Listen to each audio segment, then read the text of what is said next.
Bonjour et bienvenue, bonsoir et bienvenue. Vous êtes sur Ziana TV, la chaîne au cœur des diasporas. C'est un numéro spécial que nous vous présentons ce soir.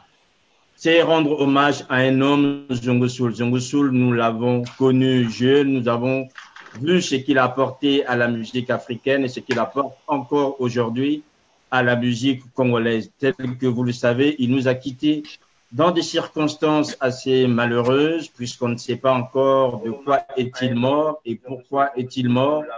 Ce grand artiste qui a bercé notre jeunesse et qui a aussi bercé, je dirais, des jeunesses quelque part dans tout le continent africain et même ici en Europe. Vous le voyez, donc ces hommes qui sont là vont avec vous ce soir partager ces moments, ces souvenirs. Nous sommes deux à animer cette émission. D'abord, Anthony Mouyungi, bonsoir. Bonsoir Cyr et bonsoir à tous les téléspectateurs de Ziana TV qui nous suivent en ce moment, qui, comme nous, sont touchés par cette nouvelle, cette triste nouvelle que nous avons appris hier, à savoir la disparition de Zongo Soul, et Ngo, comme il aimait le dire à lui-même. Et pour partager donc ce moment avec vous, je serai non seulement avec Sir Makosso, mais également avec Denis Malanda, qui est chroniqueur et critique musical. Je serai avec Jackson Mabingi, qui est musicien, et Jean-Aimé Dibakana, qui est romancier et essayiste, qui est auteur de 101 personnalités qui ont marqué le Congo-Brazzaville. C'est à ce titre que Jean-Aimé Dibakana a rencontré et a collaboré avec Zongo Soul à ce propos. Donc, il nous racontera cette belle aventure culturelle et humaine, puisque comme Jackson, comme Jean-Aimé et comme Denis, nous sommes tous les fruits du Congo, et dans les années 80, Zongo Soul était une figure très, très présente au niveau de la musique et de l'audiovisuel. Il ne passait jamais une semaine sans qu'on voit ses clips à la télé. Il ne passait jamais une semaine sans qu'on voit ce garçon vigoureux, ce garçon au visage un peu dur comme taillé dans du rock, portant son éternelle combinaison rouge, ses bottes de cow-boy et également un sifflet d'arbitre autour du cou.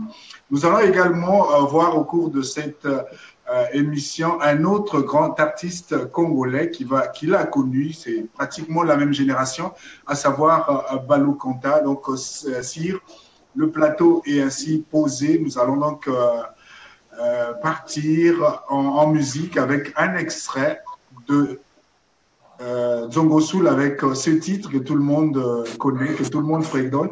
Depuis qu'il est mort, on ne parle que ça. C'est le Walla, la découverte, la naissance du Walla.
Voilà, donc, mesdames, messieurs, c'était la Zongo Soul, c'était une pile, hein, en fait. Hein, c'était quelqu'un qui était plein d'énergie. Alors, on va commencer avec vous,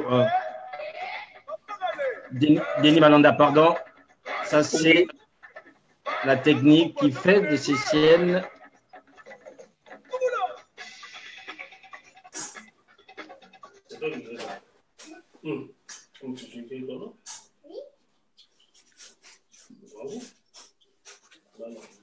Je crois pas. Allez, on prend. Vous avez écrit tout à l'heure son prénom. Elliot. Oui. Très bien. Oh. C'est bien. Ouais. C'était là le clip Van Lelele Monatina Wala. C'est une des chansons phares du répertoire de Nzongo Soul. Nous allons donc commencer à discuter sur l'artiste, sur son œuvre, sur sa vie. Et je donne ici la parole à Denis Malanda. Denis, vous avez appris la nouvelle hier que Nzongo Soul n'était plus. Qu'est-ce que vous avez ressenti à ce moment-là quand vous avez appris la nouvelle? Bien, merci beaucoup. Je salue d'abord Sir Makosso et tous les autres intervenants. Je salue également tous les téléspectateurs de Diana TV. Effectivement, c'est avec une grande tristesse que j'ai appris la nouvelle de Faustin. À ce moment, je l'appelais Faustin. Oui, bien sûr, c'est son véritable. Zongo Soul, c'est son nom de scène, mais nous qui l'avons côtoyé à Brazzaville, on l'appelait par Faustin. Donc, ce matin, j'étais au boulot, on m'a laissé un message sur mon portable. Et après, j'ai appris cette triste nouvelle. Je suis très, très abattu parce que je le connais assez. Donc, voilà ce que je peux dire dans un premier temps. Et Jackson, de votre côté, à quel moment vous avez appris cette nouvelle? Est-ce que, comme Denis, hier, ce matin ou bien hier soir, vous étiez déjà au courant que l'artiste, un grand frère que vous connaissez bien, n'était plus? Effectivement, j'ai appris la nouvelle hier soir et on a eu beaucoup de mal à y croire. J'ai appris la nouvelle, j'ai appelé plusieurs personnes pour avoir la confirmation et on a encore du mal à y croire aujourd'hui. C'est quelqu'un qui était très fort, qui est très, très exubérant et on a du mal à imaginer qu'il soit parti comme ça. Surtout que les circonstances de cette disparition ne sont pas encore tout à fait élucidées. On ne sait pas de quoi il est mort. On sait seulement qu'il n'est plus. Bonsoir, Balokanta. Bonsoir. Et merci de nous rejoindre puisque vous rentrez en cours d'émission. Et Oui. un de vos, comment dire, un frère avec qui vous avez vécu à Brazzaville, vous avez vécu à Paris, là, à Nouvelle. À quel moment, à quelle heure vous avez appris cette triste nouvelle, vous? Ben, écoutez, j'ai appris la nouvelle ce matin, très tôt, par Sir Makosso, qui m'a laissé un message sur WhatsApp. En me réveillant, j'ai trouvé le message, j'étais très, très surpris. Et effectivement, le premier réflexe que j'ai eu, c'est appeler les proches, les amis proches, que j'ai appelé pour qu'on me confirme la nouvelle, parce que je n'arrivais pas à y croire. Parce qu'on s'est vu il y a 2-3 semaines, on s'est vu. On avait même des projets ensemble, parce que depuis qu'on se côtoie, depuis Brazzaville, on n'avait jamais eu à travailler ensemble. Et donc, on en a parlé devant d'ailleurs Francky, notre jeune frère Francky. Donc, il était question qu'on fasse quelque chose ensemble dans cette année. Bon, on avait déjà commencé à tracer les lignes, et puis bon, ce matin, j'apprends la triste nouvelle, et c'est assez choquant. C'est quand même surprenant qu'avec toute votre carrière, plus de 30 ans de musique, autant pour vous que pour lui, que vous n'ayez jamais eu l'occasion de travailler ensemble. Ben, c'est parce qu'on a eu des parcours un peu différents. Lui, moi, je suis venu en France très, très tôt. Vous voyez, je suis venu en France très tôt, donc j'ai pris un certain circuit. Lui aussi, il a fait des va-et-vient au départ comme moi. Parce que nous sommes parmi les premiers musiciens qui venions en France enregistrer. En dehors de nos grands, hein, mais parmi notre génération, nous étions les premiers. On faisait des allers-retours, on enregistrait, on revenait à Brazza. Mais je suis le premier qui s'est installé ici. À être resté, il m'a suivi après. Mais on était toujours en contact, lui dans son domaine, moi dans le mien, et puis on se retrouvait dans des festivals et tout ça. Mais on n'avait jamais travaillé ensemble, on n'avait jamais pensé à ça. Et puis la dernière fois, il y a 3 semaines à peu près, on en a parlé. Et puis je ne savais pas que c'était une nuit de me dire au revoir, je ne savais pas. J'ai aimé dire Bakana, bonsoir. C'est triste, mais... Et ce matin ou bien aujourd'hui, je peux dire sur votre page Facebook, vous avez publié un message très émouvant sur Nzongo Soul et vous nous relatez en ce moment la manière dont vous êtes amené à le côtoyer physiquement, puisque en tant que Congolais, en tant qu'enfant des années 80, vous l'avez connu déjà à travers la télé et à travers les disques. Et vous avez appris la nouvelle ce matin, hier soir?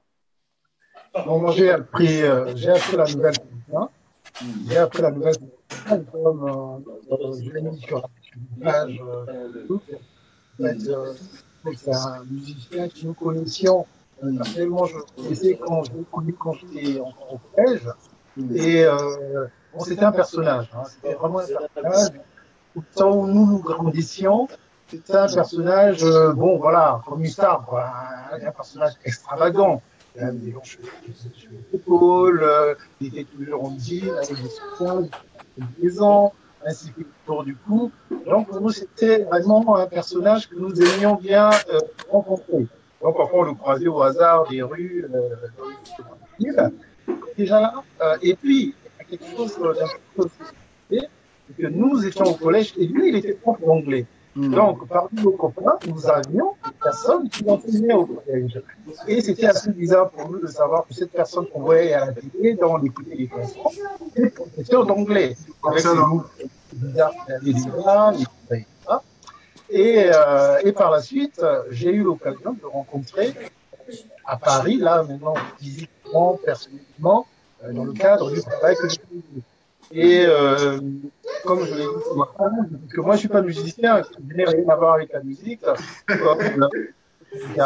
comme Landa, soit le Français qui sont pas musiciens, soit des chroniqueurs musicaux reconnus. Moi je suis plutôt je suis plutôt un peu étranger à ce milieu-là, bien que je le fréquente. Mais fan quand même. Pardon? Fan quand même. Oui, voilà, je suis un peu l'actualité. Oui, bien sûr, je suis l'actualité musicale. Voilà, donc, quand je l'ai approché en tant que personne n'ayant rien à voir avec la musique, il m'a ouvert sa porte, quoi. Il m'a ouvert sa porte, c'était peut-être contrairement, c'est important que je le dise, c'était dans le cadre de cet ouvrage que vous avez acheté, voilà. Donc, il faisait partie des 101 personnalités rencontrées, parce que j'ai pas voulu même ne prendre que une source bibliographique, j'ai voulu rencontrer les personnes physiquement. Je vous assure que c'est pas facile, parce que malheureusement, on est dans un pays où tout le monde se méfie de tout le monde. Voilà, je vous connais pas, mais vous connaissez tout. Oui, exactement. Les gens ont peur de ce livre. Voilà. En revanche, Nzongo Soul, justement, ce qui m'a vraiment frappé, c'est son ouverture d'esprit dès le départ. Il a tout de suite compris de quoi il s'agissait, il a ouvert sa porte, il m'a invité chez lui, et puis nous avons eu un rapport. Sans doute que le fait d'être enseignant et d'être artiste a permis cette ouverture d'esprit que les autres personnes contactées n'avaient pas. Denis et Balou, vous qui êtes un peu plus, qui avez connu les années 70, les années 80, on les a connus tous, mais on n'était pas dans les mêmes catégories d'âge. Quand voilà, débarque sur les écrans, quelle est la réaction autant du public au niveau du cercle culturel, Balou et Denis? Maintenant, je vais dire d'abord une chose. Moi, Nzongo Soul, je l'ai connu en 1981, au moment où j'ai commencé à animer à Télé Congo, parce que moi, de par ma formation, je suis employé de banque, je travaillais à la BCC et j'allais animer tous les dimanches à Télé Congo, l'émission qu'on appelait le Forum des artistes, si vous vous en souvenez. Au départ, c'était animé par Claude Alain, qui a quitté de Radio Congo. C'est d'abord lui qui a initié cette émission. Donc, il m'avait fait appel, j'allais animer cette émission. Un an après, c'est Frédéric Kebano qui avait pris la relève. Et c'est en ce moment-là que j'ai connu Nzongo Soul. D'abord, il venait dans ma ruelle chercher sa danseuse au nom de Sergine, à Mungali, dans la rue Djombala. Si vous avez remarqué sur ce clip, il y avait deux danseuses. Donc, il y avait Sergine et Lola. Donc, quand il venait chercher Sergine dans ma ruelle, dans la rue Djombala à Mungali, et il passait d'abord chez moi. Parce que lui, il habitait, je crois, si mes souvenirs sont bons, dans la rue Munzombo. Non loin de chez nous. Et je l'ai reçu dans l'émission du Forum des artistes. Et à chaque fois, quand il venait, nous avons tissé de bonnes relations. Donc, aujourd'hui, je peux dire que c'était un grand artiste dans la mesure où il a initié un style tout à fait particulier. Parce que je peux me permettre de le dire, il était le seul à exploiter ce style de Walla, un peu quand vous voyez les Jackson de Babingi, ils sont tous les de vélo. Quand vous voyez Kao, c'est un autre style. Quand vous voyez Bakukota, c'est un autre style également. Donc, c'était un grand monsieur. J'avais beaucoup d'estimation pour lui. Donc, en ce qui concerne la musique, comme je l'ai dit, il avait un style tout à fait particulier. Merci Denis. Et Balou, on peut faire une petite rétrospective. Et quand vous écoutez Nzongo Soul pour la première fois, à la fin des années 70, au début des années 80, vous ressentez quoi? Vous dites quoi?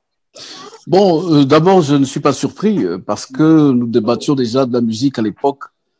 Nous étions baignés par la musique de l'autre côté de la rive, des grands orchestres de l'autre côté de la rive. Et puis à Brazzaville, il y avait un grand orchestre, les Bantous de la capitale. Mais nous, les jeunes, nous avions aussi l'influence des grands chanteurs de variété française, Claude François, Johnny Hallyday, qui nous ont énormément, Joe Dassin, qui nous ont énormément influencés. Et puis il y avait aussi c'est la période où James Brown aussi était Ouais. Il avait beaucoup de succès. Oui. Oui, Et donc, voilà. Et donc, nous, on s'est beaucoup concentré sur la rumba parce qu'on voulait développer cette rumba en nous inspirant des bantous de la capitale ou de l'African Fiesta de l'autre côté ou de l'Oke Jazz. Et lui, il s'est beaucoup plus inspiré de James Brown et de la variété française. Mais il voulait être original. Et donc, il s'est inspiré, et on en discutait, il s'est inspiré du folklore de notre pays, de la culture de notre pays. Et on se demandait s'il allait y arriver. Mais finalement, il nous a agréablement surpris parce qu'il a réussi ce mélange subtil entre les sonorités modernes, et ouvrir le folklore à cause des influences qu'il avait et garder l'originalité. C'est-à-dire qu'il a chanté cette musique ouverte en langue. Le Wala qu'il a chanté, c'était en lari, en langue. Et c'était pas évident à l'époque. Donc, il a été quelque part un précurseur à sa manière de la musique congolaise moderne. Voilà, à ce niveau-là. Jackson Babingui, vous êtes musicien aussi. Concrètement, quelle place, s'il y avait une place à donner, attribuez-vous à Nzongo Soul dans l'histoire de la musique congolaise, lui qui n'a pas excellé comme la plupart des musiciens dans la rumba? Eh bien, Nzongo Soul, c'est vraiment l'artiste dans son sens le plus pur du terme, c'est-à-dire celui qui est anticonformiste, qui bouscule les codes et voilà, qui a une originalité. C'est ça Nzongo Soul. C'est aussi c'était un homme d'une grande culture. Et moi, quand je parle de Nzongo Soul, le premier mot qui me revient, c'est libération. Libération parce que Nzongo Soul nous a permis à nous autres de faire librement la musique. Je pouvais dire à mes parents, calmez-vous, ne soyez pas inquiets, je peux faire mes études et faire ma musique à côté. Regardez, Nzongo Soul, il est professeur d'anglais, il est... voilà. Et donc, ça a été vraiment une image positive pour les jeunes comme nous qui commencions dans la musique. Il avait cassé le cliché qu'un artiste était forcément quelqu'un qui n'avait pas réussi à l'école. Voilà, c'est une grosse erreur parce qu'en réalité, un bon artiste, c'est quelqu'un qui est censé être cultivé. Et effectivement, ça a été une figure positive pour les jeunes dans la musique. Et c'est aussi quelqu'un qui était très humble, très ouvert. Je crois que c'est Balou qui l'a dit tout à l'heure. C'était quelqu'un de très ouvert. Il était à pratiquement tous mes concerts dans Paris. Il venait, prenait sa guitare.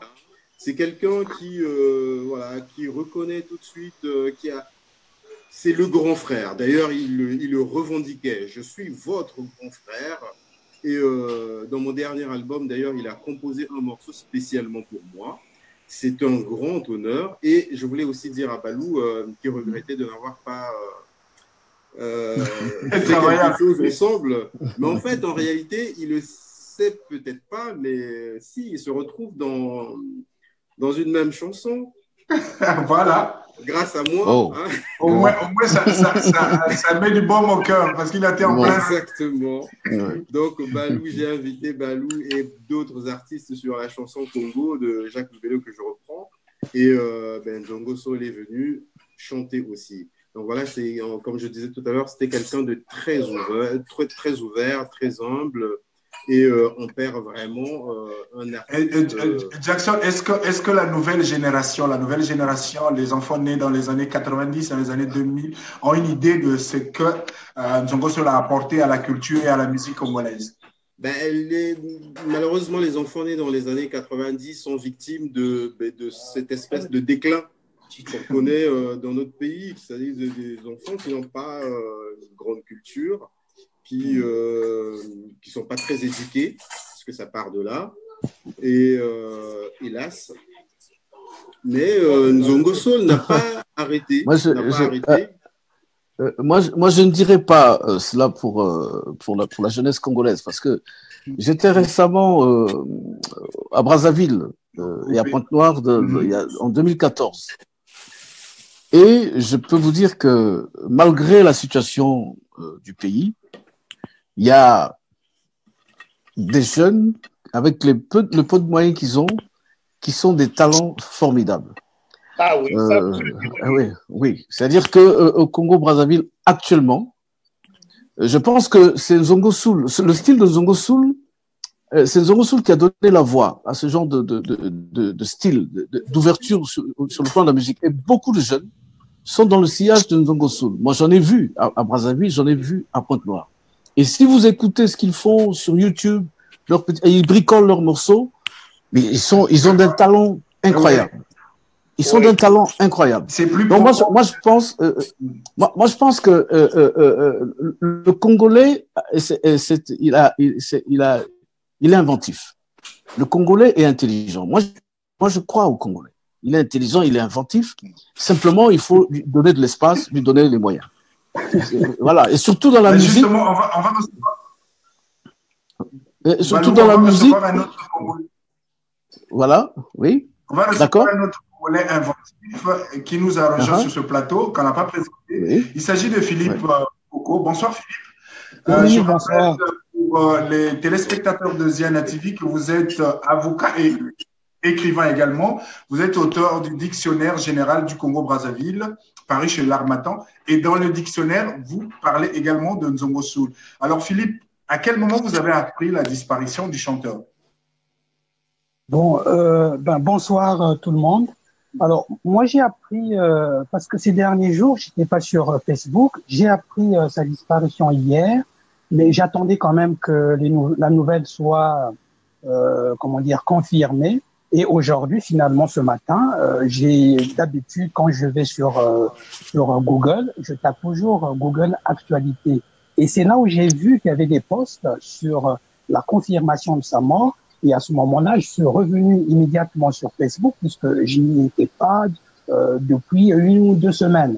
Donc, je suis revenu sur Facebook justement pour rendre un grand hommage à cet artiste qui vient de nous quitter.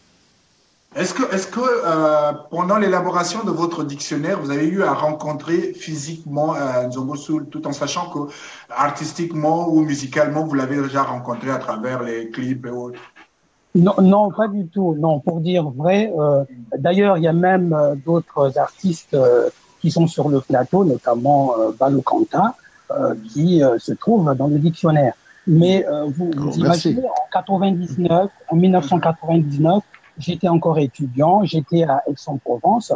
Je ne pouvais pas me permettre d'aller à Paris. Vous voyez, il y a plus de, je l'ai dit, il y a plus de 500 entrées dans peut-être une cinquantaine sur les artistes. Il m'était tout à fait difficile de me déplacer à Paris. Donc, pour dire vrai, je ne l'ai jamais rencontré. Mais c'était quand même beaucoup plus important, c'est sa musique.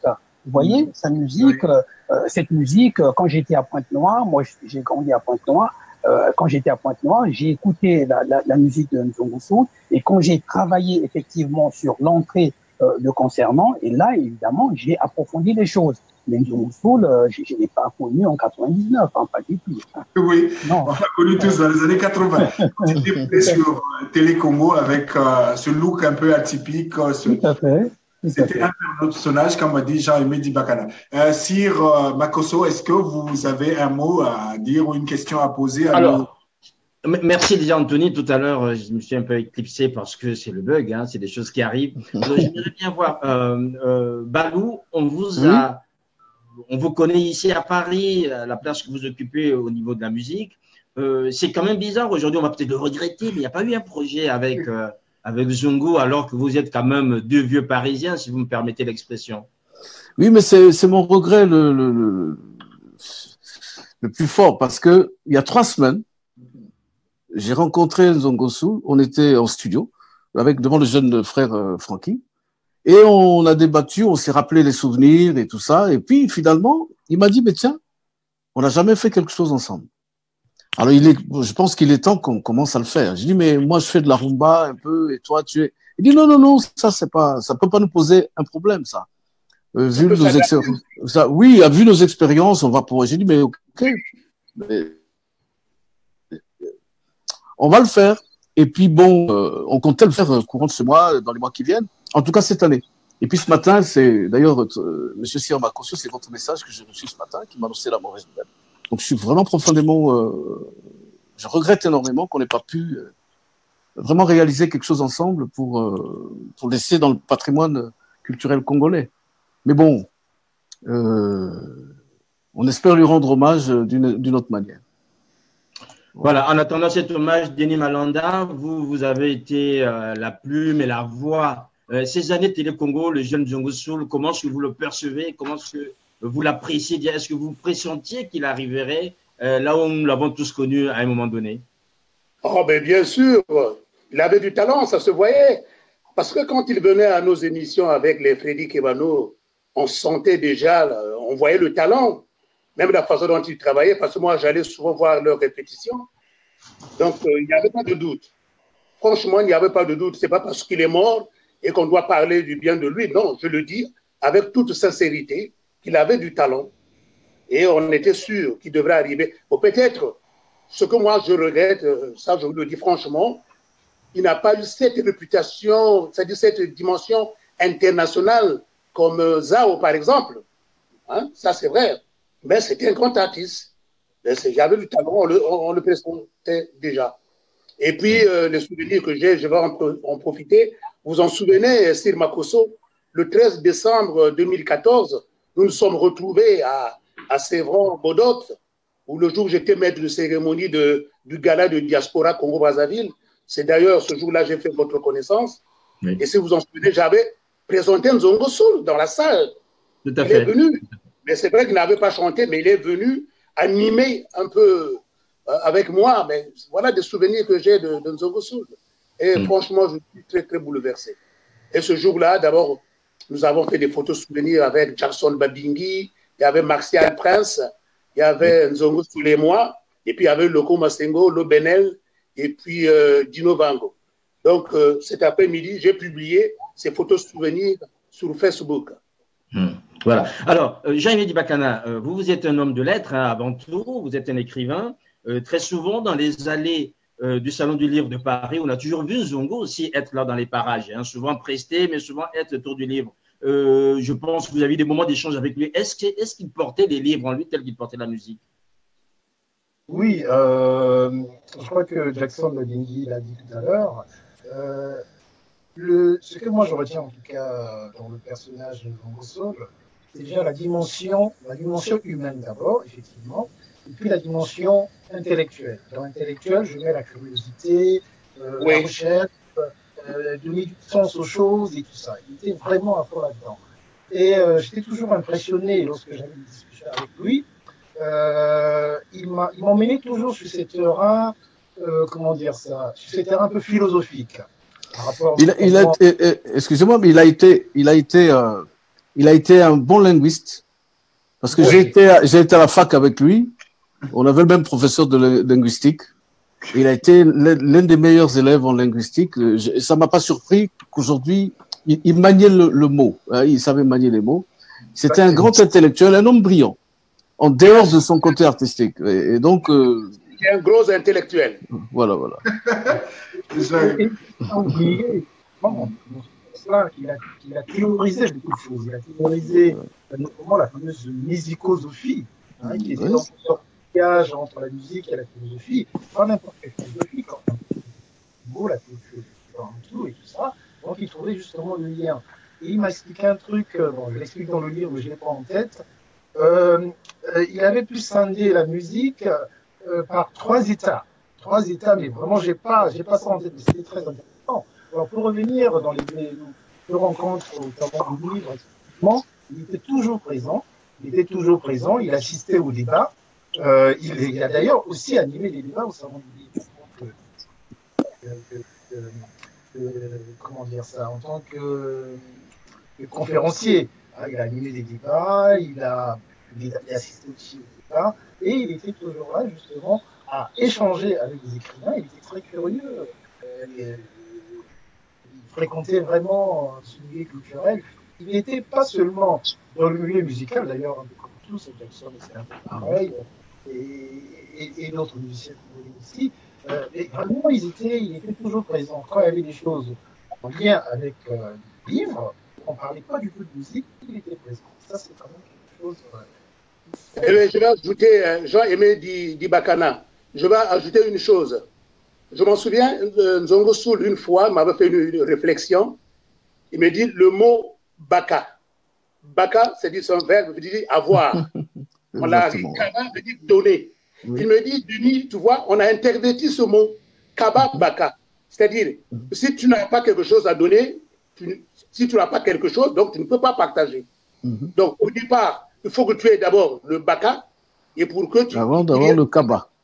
Voilà, donc baka, kaba. Et ça, c'est Nzongo Soul qui m'a appris ça. Vous voyez, pour vous dire que c'est un monsieur un peu extraordinaire, franchement. C'est son côté linguiste, parce qu'il a été un brillant linguiste. Il a été un homme brillant à ce niveau-là, parce qu'on a été à l'école ensemble, hein, et déjà, je le percevais déjà comme quelqu'un qui allait aller très loin en littérature, parce qu'il aimait beaucoup, beaucoup la littérature. Il aimait les mots. Finalement, il est allé plus loin dans une autre forme de littérature, en musique. Exactement, oui. Oui. Alors, il maniait bien cette langue de Molière. Hein. Absolument. Philippe Mokoko, vous nous expliquez tout à l'heure que vous avez fait cette entrée sur Zongo Soul sans l'avoir rencontré avant. Alors, on se dirait toujours où est-ce que vous allez été chercher la matière, parce que moi, ce que j'ai découvert en fait par rapport à cette entrée que vous avez publiée aujourd'hui sur les réseaux sociaux, c'est des éléments qu'on n'avait pas ou qu'on ne trouve pas en fait comme ça un peu pêle-mêle, même si aujourd'hui Internet nous permet d'avoir énormément d'informations, mais des éléments qu'on retrouve, ces différents voyages dans le Congo et d'autres éléments, c'est quand même des choses qui sont un peu bizarres, qu'on n'avait pas avant. Mais comment est-ce que vous avez pu recueillir tout ça alors que vous étiez étudiant et il fallait chercher de la matière? Oui, alors tout à fait. Enfin, moi je pense que lorsque j'ai fait ce dictionnaire, le plus important c'était de travailler sur des bouquins, sur des références qui me permettent quand même de faire asseoir le personnage. Parce que contrairement à ce qui vient d'être dit, parce que là j'ai entendu tout le monde dire Nzongo Soul, c'était quelqu'un d'extraordinaire, sans doute. Mais moi, quand j'étais à Pointe-Noire, ce n'est pas ce que j'entendais. Hein. Quand on était à Pointe-Noire, ce que moi j'entendais, c'est que Nzongo Soul, il était étudiant, il venait aller à l'université Mariam Wadi, il était un peu indiscipliné, c'était quelqu'un qui pouvait facilement dire ce qu'il pense. Donc il y avait quand même un côté, d'ailleurs même sa musique, parce que moi je reviens sur ce point-là. Vous savez, sa musique, quand il vient, il vous chante pour la première fois en Kikongo, donc dans sa langue, en langue Congo, il chante également en anglais, parce qu'il chantait en anglais dans ses chansons. Et ça, par rapport à l'époque, c'était quand même quelque chose de très innovant. Mais on ne peut pas travailler dans l'innovation lorsque on n'est pas une âme un peu révoltée, quelqu'un qui veut casser un peu ce qui existait déjà. Parce que en 1980, il faut se souvenir, en 1980, nous sommes vraiment vous avez, de l'autre côté, vous avez les Langa-Langastar, les Aïko. Au Congo-Brazzaville, vous avez l'avènement de Kamikaze avec Yulu Madiala. Donc, vraiment, on est dans la rumba. Et lui, il vient, il le casse. Je ne pense pas que c'était quelqu'un, bien entendu, qui respectait, je pense, tout le monde. Mais en termes musicaux, il a quand même fait beaucoup d'innovations parce qu'il a chanté en anglais. Il a puisé dans le terroir. Tout à fait. Alors, d'ailleurs, c'était quand même assez... moi, je trouve qu'il est allé... c'est peut-être le premier artiste, parce qu'on a vu après d'autres artistes comme... Enfin, il y a un artiste qui vient de mourir il y a longtemps qu'il est mort. Comment on l'appelle déjà? Celui qui chantait en Kikongo, en Lari. Vous voyez? Rafa. Voilà, vous voyez, donc, il a quand même monté, parce que Rafa, moi, je mets à la fois Rafa Bunzeki et Nzongo Soul avant Rafa, moi, je mets sur la même longueur d'onde. C'est des gens qui sont venus chanter autrement. Lui, il a chanté en anglais, en Lari, et il n'a pas...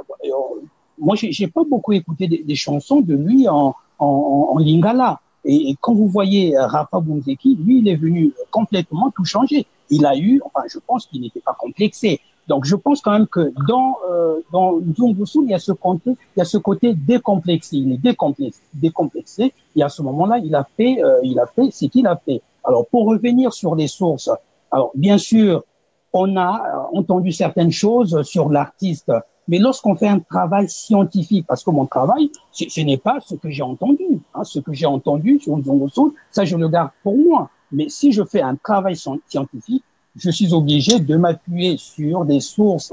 Alors au jour d'aujourd'hui, vous avez Malanda qui est là, qui fait des émissions extraordinaires, que je suis souvent. Vous avez aujourd'hui deux grands spécialistes sur la musique congolaise. Vous avez Clément Ossinondé et vous avez également Fumo Fila qui et Clément Ossinondé qui est le plus grand chroniqueur de musique de notre pays. Ça, oui, tout à fait. Mais enfin, pas aujourd'hui. Je sais que c'est un très très grand auteur. Mais de l'autre côté, à Brazzaville, vous avez Fumo Fila qui fait des chroniques vraiment. Tout à fait. Il fait des choses extraordinaires. Donc, en 99, j'avais des informations dans des bouquins. Vous savez, il y a des bouquins qui paraissaient des répertoires. À l'époque, c'était des répertoires. Et moi, ce que j'ai pu faire, c'est de quitter, d'abandonner un peu le côté répertoire. Parce que répertoire, ça veut dire quoi? Ça veut dire qu'on met le nom de Nzongo Soul, on ne met pas sa date de naissance. Il est né quand? On ne sait même pas. On dit Nzongo Soul, chanteur. Il a instauré un nouveau style musical. Et puis, en 2-3 mots, ça s'arrête là. Et le dictionnaire, je reviens sur ça, je cherche systématiquement la date de naissance. Il faut qu'on abandonne cette tradition orale où tout est dans l'oralité. Et je cherche des sources, des ouvrages dans lesquels on parle de Nzongo Soul. Et donc, sans vouloir vous couper la parole, je profite de vous dire, Philippe Mokoko, vraiment félicitations, c'est une très belle initiative. Merci beaucoup. Donc, voilà. Donc, je suis parti quand même sur l'idée que il faut on a une musique qui est extraordinaire, on a des artistes, il faut qu'on fasse un travail qui permette aux nouvelles générations de connaître notre patrimoine culturel.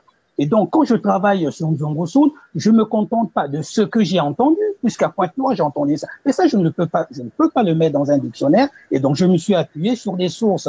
Alors, vous avez quand même, à l'époque des journaux, il y avait Jeune Afrique, de temps en temps, comme il habitait en France, il y avait des interviews qu'il donnait. Et moi, je me suis appuyé sur ces articles-là pour faire cette entrée-là. Alors, pour la seconde édition, puisque là, je suis en train de travailler sur la seconde édition, et sur cette édition-là, et on voit bien que j'ai apporté quand même des éléments nouveaux, puisque aujourd'hui, on a des ouvrages assez intéressants sur le Congo-Brazzaville et sur les chansons de Nzongo Soul, et ça nous permet quand même de faire un travail extraordinaire.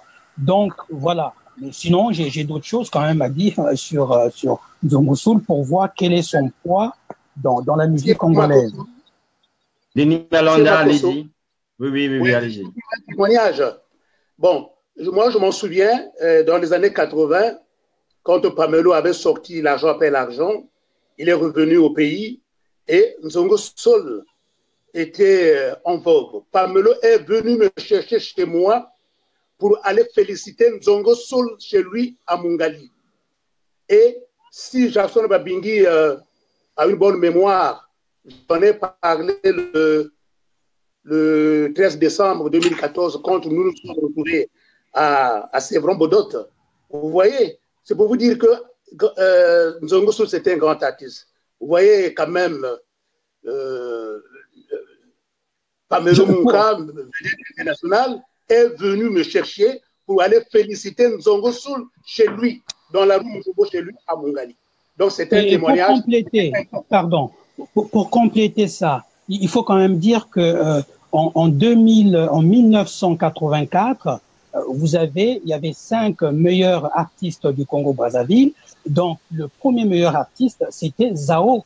Et en deuxième position venait Nzongo Soul, devant quand même Pierre Moutouari, Yuno Mabiala et Jeff Luna. Ça, c'est dans le combattant rouge, à l'époque, vous voyez. Donc, ils avaient fait, à cette époque-là, en deuxième position en tant que meilleur artiste.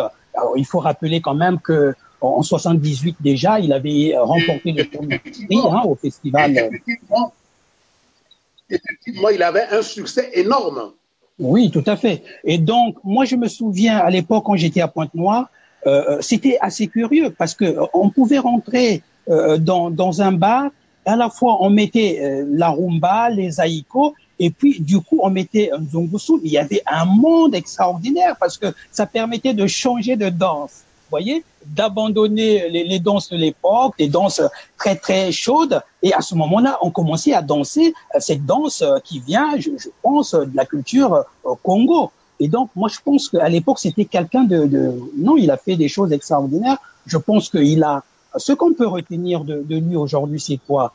Pour la nouvelle génération. Parce que contrairement à ce que vient de dire Balo Kanta, je pense que les jeunes, ils se connectent pas sur ce qui a été fait avant. Parce que Nzongo Soul, quand il vient, il vous dit, vous avez la rumba, on peut faire autrement. Et c'est ce qu'il a démontré. On peut faire autrement. Il a lancé un style. Il a fait un mélange à la fois en s'appuyant sur les traditions Congo et en s'appuyant sur ce qu'on appelle la musique moderne, le rock, puisqu'il chante en anglais, et même sa façon de danser. À la fois, il y a un côté Congo dans sa façon de danser, et on voit également qu'il jette les pas comme s'il dansait le rock. Donc c'est quand même ça, ce qu'il faut retenir. C'est de spectacle, hein? Oui, tout à fait. Hein. Vous voyez, il était allô? Oui. Est-ce que je peux intervenir? Je ne sais pas si je me vois plus là. Je sais pas. Non, vous êtes là, Balou Kanta. D'accord. Non, mais, on est en train de tourner parce que moi je suis musicien et j'ai connu cette époque-là parce que nous étions dans l'époque des orchestres amateurs qui démarraient parce qu'on voulait un peu bousculer l'établissement de l'époque parce que nous étions des jeunes qui avions on voulait bousculer les choses parce qu'on avait des orchestres traditionnels qui étaient là. C'est-à-dire qu'à l'époque, il y avait les Bantous, il y avait même pas encore les Sipakos. Donc, il y avait les Bantous, d'un côté, il y avait Mando Negro Kwalakwa, il y avait SBB, il y avait Sinza Kotoko, et de l'autre côté de la rive, il y avait le Negro Band. Et nous, on était des jeunes, on avait besoin d'un espace. Donc, on a commencé avec les orchestres amateurs. Donc, nous sommes spécialisés dans la rumba, parce qu'on voulait, tout en nous inspirant des aînés, on voulait moderniser cette rumba moderne parce qu'on avait justement à cette époque l'influence de la musique qui venait de l'extérieur. Et à l'époque, c'était James Brown, il y avait le reggae qui venait d'arriver, Jimmy Cliff, il y avait James Brown, il y avait la variété française, Claude François, Johnny Hallyday, tout cela, ça nous influençait parce qu'on allait acheter les 45 tours pour écouter, pour voir ce qui se passait. Et Nzongo Soul, lui, il a pris une autre voie. Il a voulu justement ne pas faire de la rumba, il a voulu faire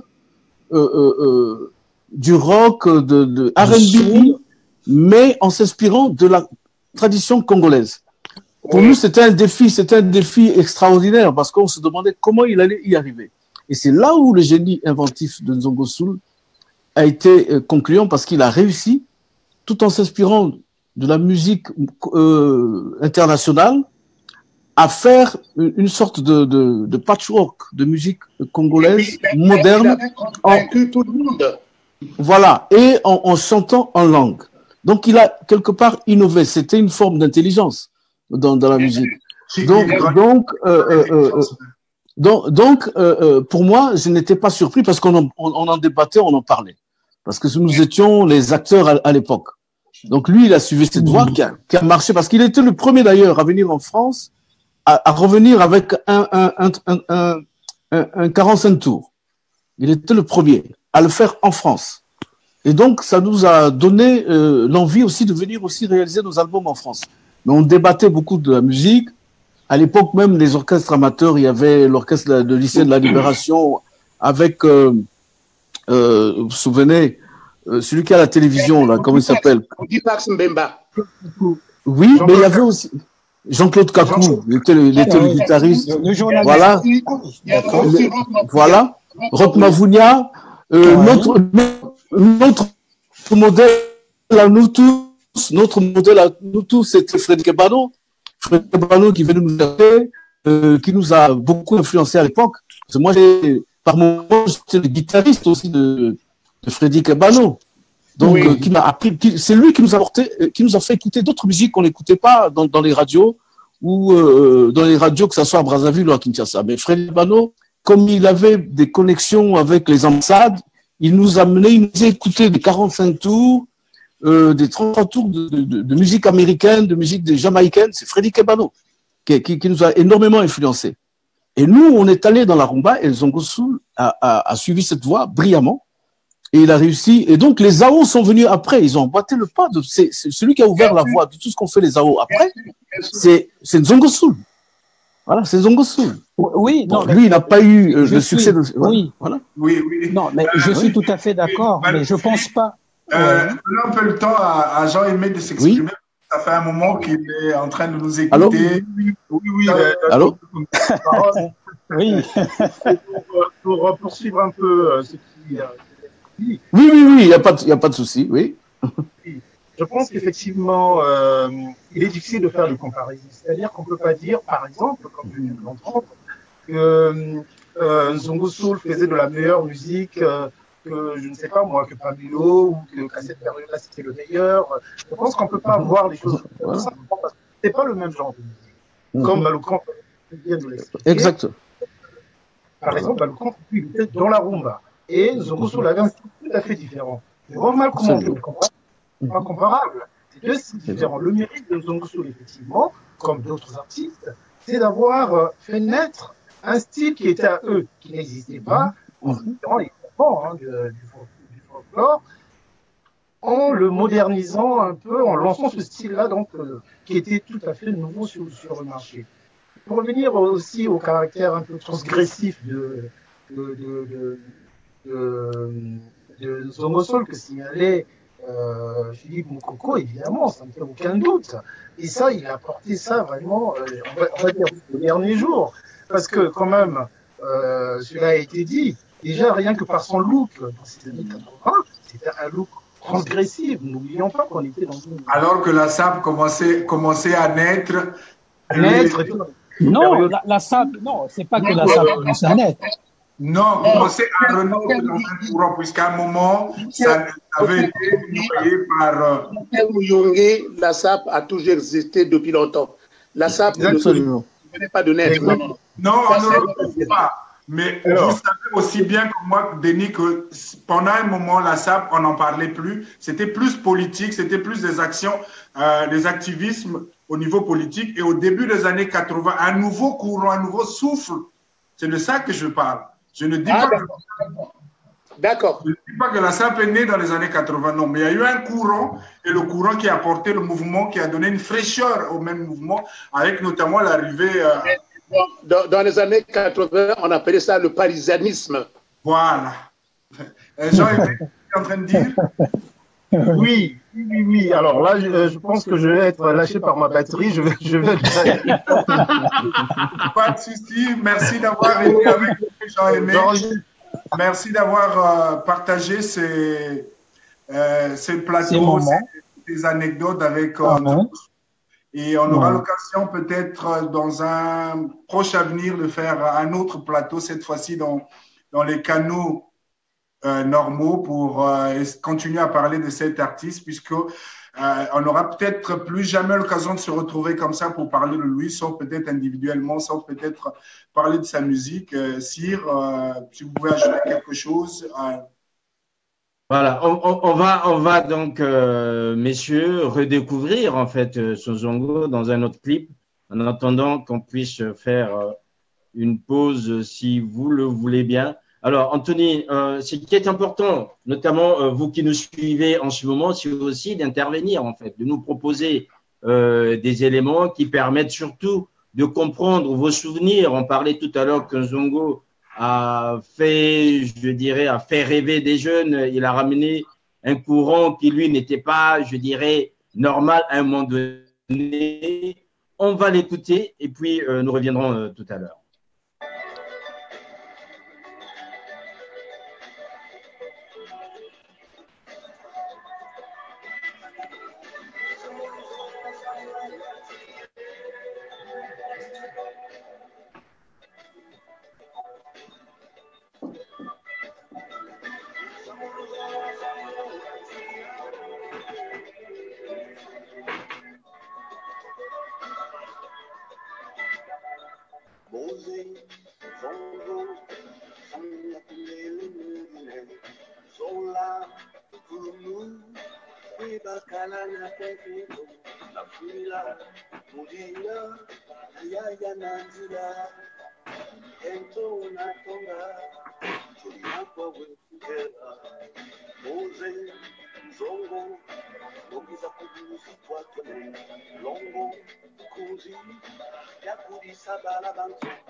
Voilà, mesdames, messieurs, vous êtes donc en direct sur Izana TV, la chaîne au cœur des diasporas. C'est un hommage spécial que nous rendons à un homme qui nous a quittés, c'est Nzongo Soul. Nous avons sur ce plateau monsieur Denis Malanda, chroniqueur et critique de musique, Philippe Mokoko, écrivain, et Balou Kanta, donc, qui est un artiste qu'on ne présente plus. Et j'anime cette émission avec Anthony Mouyongi. Alors, messieurs, vous qui êtes là, ce que je voudrais, est-ce que le Zongo qu'on vient de voir, là, le Zongo des années 2000, c'est le même que celui des années 80? Quand on voit le rythme, est-ce qu'il a perdu le rythme ou bien il s'est bonifié, si vous me permettez l'expression, si vous me permettez l'expression, pardon, qui veut bien commencer, messieurs? Il a évolué. Il a évolué. Quand vous écoutez les premiers morceaux de Nzongo Soul, ceux de Brazzaville, ce n'est pas la même chose. Ce qu'il a fait ici en France, d'abord les structures. Là-bas, les studios, ce n'étaient pas des studios de 52 pistes. Actuellement, Balou Kanta est là pour le témoigner. Lui qui est dans les studios tous les jours. D'abord, il y a le son qui a évolué. Deuxièmement, il a fait beaucoup de recherches. Le fait de côtoyer d'autres musiciens, d'autres artistes, on apprend. Vous voyez, il y a ça. Et puis, j'en profite pour vous dire, quand il dit Nzongo Soul Wasemo, est-ce que vous connaissez la signification de Wasemo? Wasemo veut dire qu'il est béni. Le roi. Ouais, le roi. Wasemo, il est béni. Voilà. Il y a ça aussi que j'allais ajouter. D'accord. Philippe Mokoko, est-ce que c'est le même Zongo Soul? Est-ce que c'est celui que vous aviez dans cette entrée ou bien là vous découvrez un autre homme de celui des années 2000? Non, moi, enfin, personnellement, je pense que c'est vraiment une Zongo Soul d'un genre qui est tout à fait différent. Hein. Moi, je ne partage pas le point de vue de mon frère Malanda parce que il faut bien considérer, il faut bien voir que en 84. D'ailleurs, je regrette que sa carrière ait été courte parce que Zongo Soul n'a pas évolué.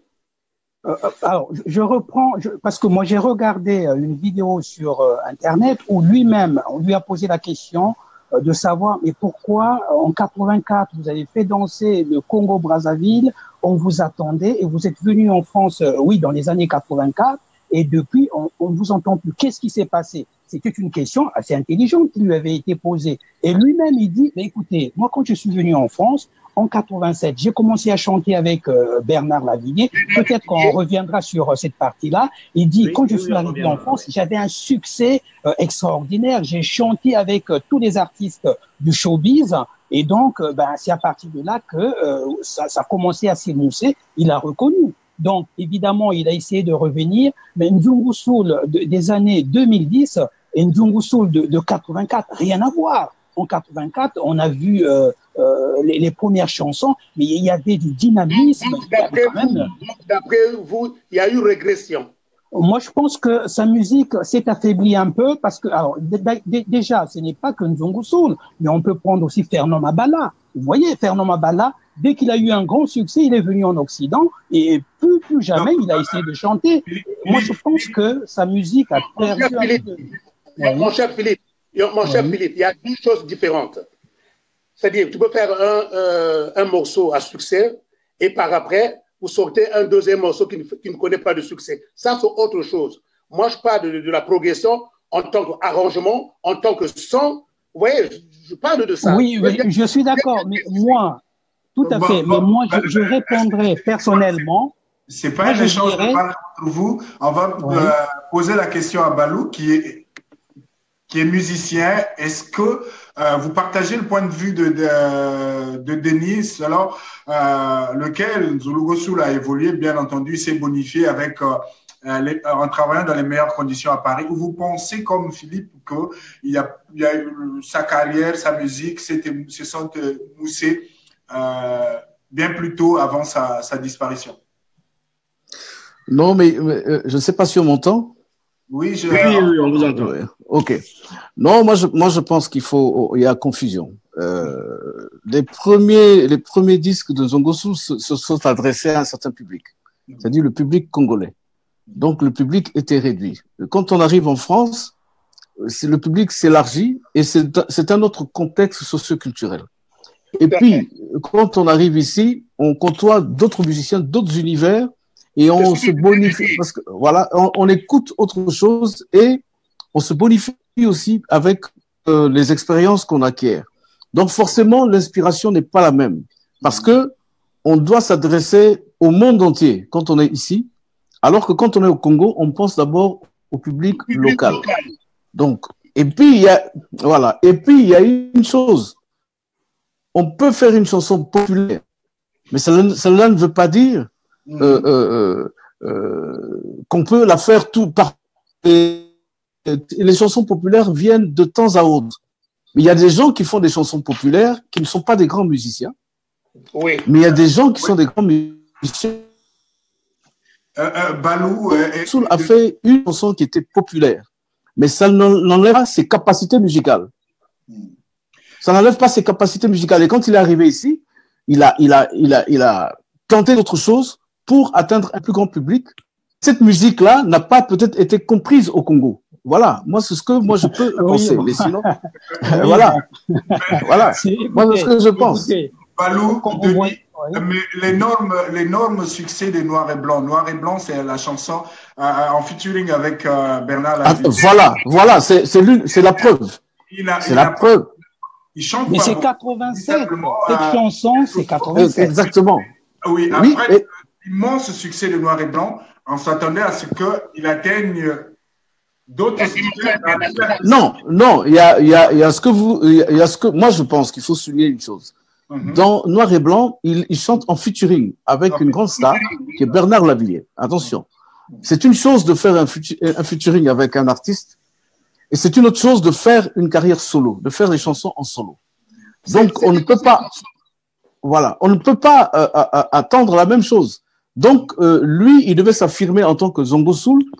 Je pense qu'il a voulu essayer d'atteindre un autre public que celui du Congo. Bon, maintenant, les moyens qu'il a utilisés, la vision qu'il avait pour atteindre ce public a été totalement différent de ce qu'il a fait au Congo où il était dans un autre contexte socioculturel. Voilà. Donc, oui. Ce nouveau public-là, il a eu à le conquérir? En tout cas, en partie, il a réussi parce que, vous savez, c'est pas évident de conquérir le public en Occident. Il faut avoir une certaine structure. Donc, jusqu'au dernier moment, quand on s'est vu il y a 3 semaines, il était encore en train de travailler parce qu'il préparait son nouvel album. Parce qu'il était en train encore de chercher les pistes pour pouvoir convaincre le public international. Donc moi, je pense que à partir de ce qu'il a fait avec Lavilliers, c'était tellement fort qu'il était obligé de rester à la hauteur. Donc, ce qu'il a fait après, les gens, naturellement, s'attendaient à ce qu'il y ait le même niveau, mais c'est pas la même chose. Là, il était en featuring et là, en solo, c'est pas évident de pouvoir atteindre la même chose. Bon, maintenant, il s'est battu, il a fait des choses, et puis entre-temps, il oscillait entre la musique et la littérature, parce qu'il tenait des cafés, concerts, où il parlait un peu de philosophie et tout ça. C'était des concepts qu'il était en train de préparer. Et moi, je pense que si Dieu lui avait permis de rester en vie, je pense que l'album qui allait venir, j'espère qu'il sortira en posthume, on allait découvrir un autre Zongo Soul. Voilà. Avant de donner la parole à Philippe Moukoko, je lis les mots que vient d'écrire Cyriaque Basoka sur la page qui est en train de suivre en ce moment.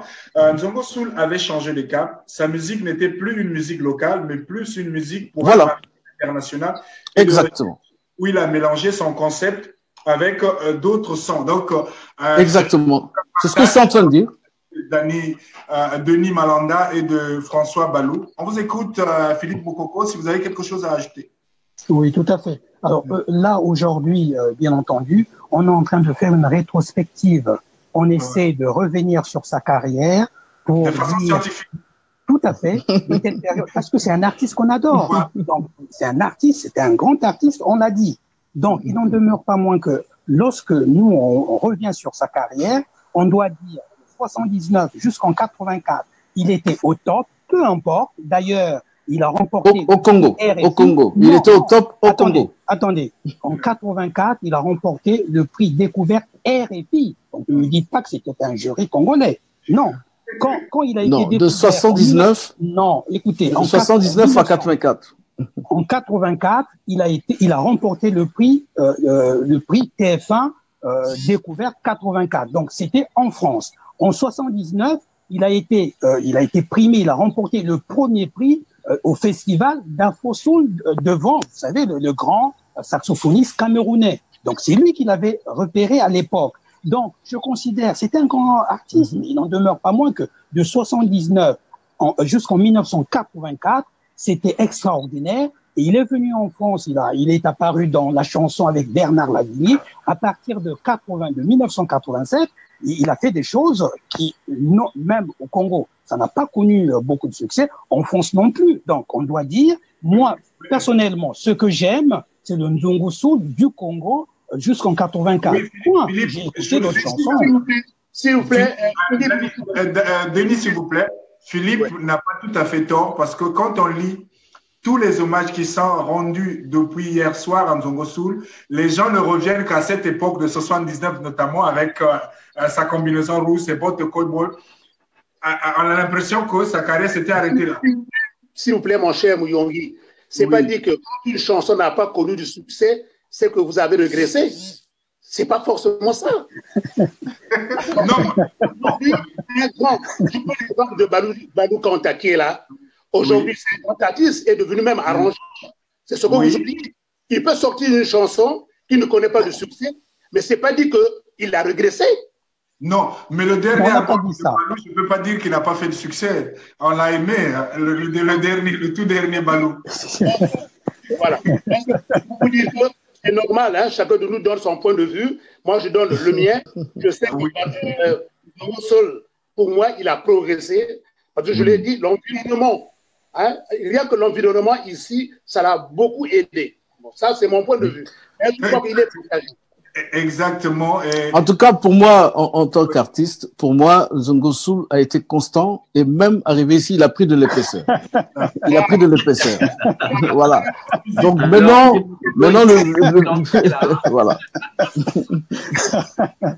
Bon, Oui, alors si on comprend bien, on voit quand même, c'est vrai que là on peut évoquer ces featuring, mais c'est vrai qu'on repartira toujours vers ces featuring Brazzaville, Manu Dibango, Bernard Lavillier. On l'a vu aussi dernièrement avec des jeux, notamment avec la 10 Arcade, mais voilà. Avec Clarisse qu'on a vu dans le clip.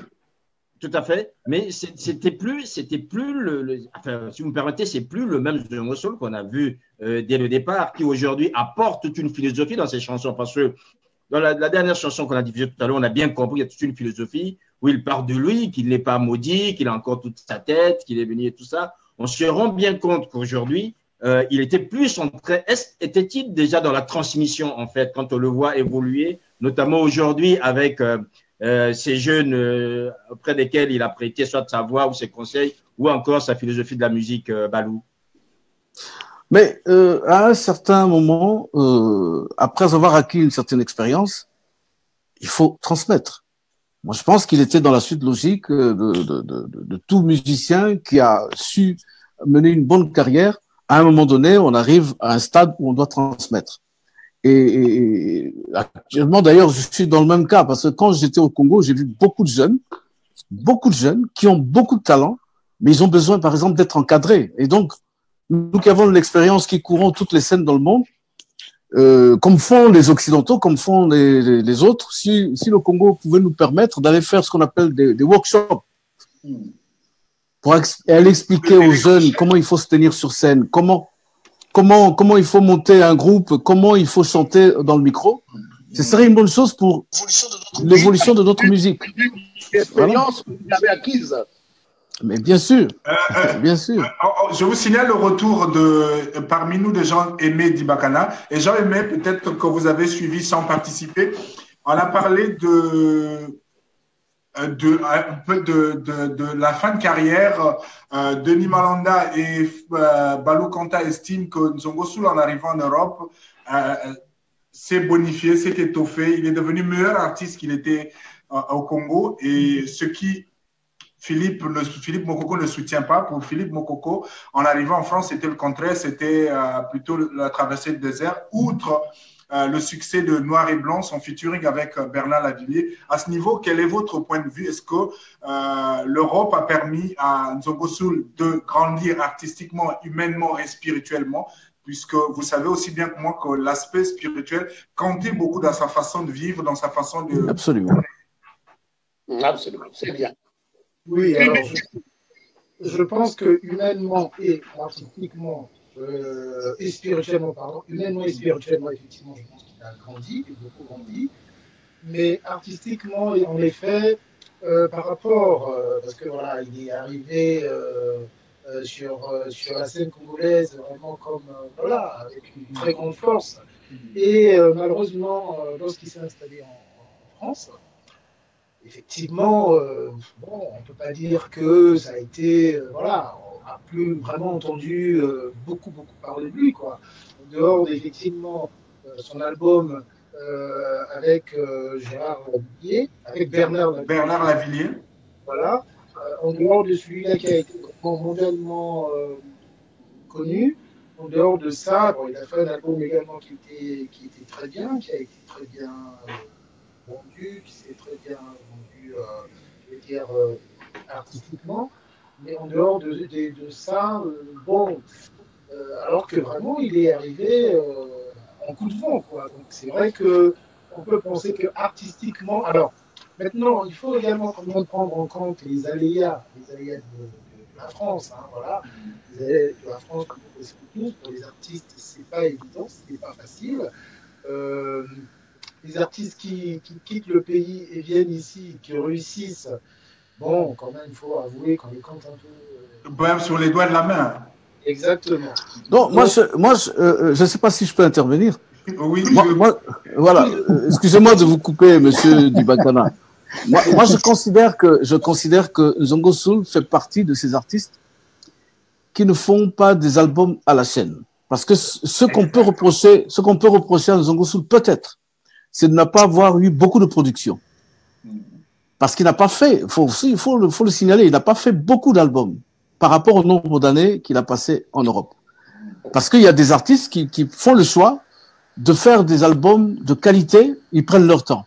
Mais il y en a qui font le choix de faire des albums à la chaîne, 2, 3, 4 par an. Et pour inonder le marché.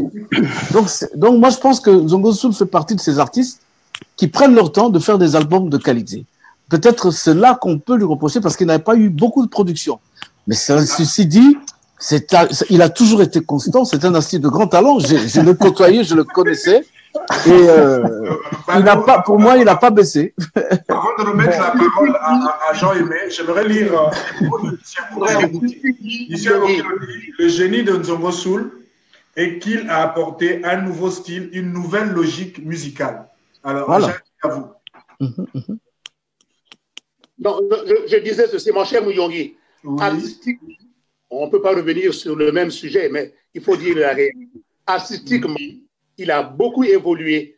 C'est-à-dire, écoutez un peu les arrangements. Parce que je parle sous le contrôle de Balou Kanté qui est arrangeur. C'est ce que nous oublions nous tous. Est-ce que quand nous écoutons les morceaux, nous écoutons la même chose? Moi, je me pose la question. Vous voyez, moi, quand j'écoute les arrangements de nouveaux morceaux de Zongo Soul ici en France, artistiquement, il a beaucoup évolué. Ça, oui. Là, je suis d'accord. Non, mais écoutez, c'est toujours... À tour de rôle, s'il vous plaît. Non. Jean-Aimé. Par rapport à ce que vient de dire Denis Malonda, en effet, je suis parfaitement d'accord. C'est-à-dire que quand on écoute les sons, par rapport à ce qu'il a fait avant et par rapport à ce non, seulement les sons, même les... Denis, s'il vous plaît, attendez. Là, moi jusqu'au bout de son idée. En effet, on est particulier, mon cher Denis.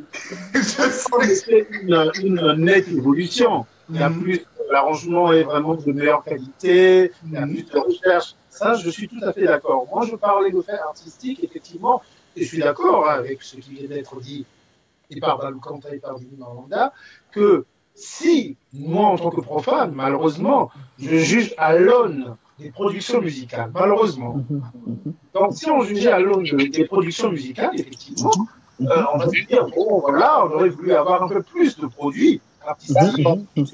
On juge par rapport à la qualité artistique, tout simplement, des produits, même s'il y en a 2 ou 1, effectivement, on voit une nette progression. Ça, il n'y a rien à dire. Philippe? Oui, bon, enfin, ça me fait quand même sourire le fait que... Non, mais ça me fait sourire parce que je reviens... Balou, quand t'as dit, moi j'ai fait des arrangements. C'est un peu comme quelqu'un qui fait la cuisine qui dit, je suis cuisinier, j'ai goûté, je vous impose que mon goût... C'est bon? Non, alors que chacun a son palais. Tout à fait. C'est-à-dire que moi, je suis quelqu'un qui écoute la musique, désolé, même si ces arrangements sont extraordinaires. Et d'ailleurs, quand on regarde sa carrière, je vous dis, moi, quand j'écoute ce qu'il a fait jusqu'en 80, je vous dis, c'est de la belle musique. Ça fait danser tout le monde. Ça, on ne peut pas le nier. Maintenant, que les gens disent, il a évolué spirituellement, je suis d'accord. Parce que moi, j'ai suivi, j'ai regardé. C'était quelqu'un, c'était un philosophe. Hein, ouais. Les dernières années de sa vie, c'était un philosophe. On sentait quand même que c'était quelqu'un qui était épanoui. C'est-à-dire qui avait fait ça. Oui, le jeune homme fougué des années 80, c'était assagi. Il s'était assagi, il était épanoui. Et ça ne veut pas dire que... Mon cher Philippe, on respecte votre opinion. Donc on l'écoute alors. Philippe, continue.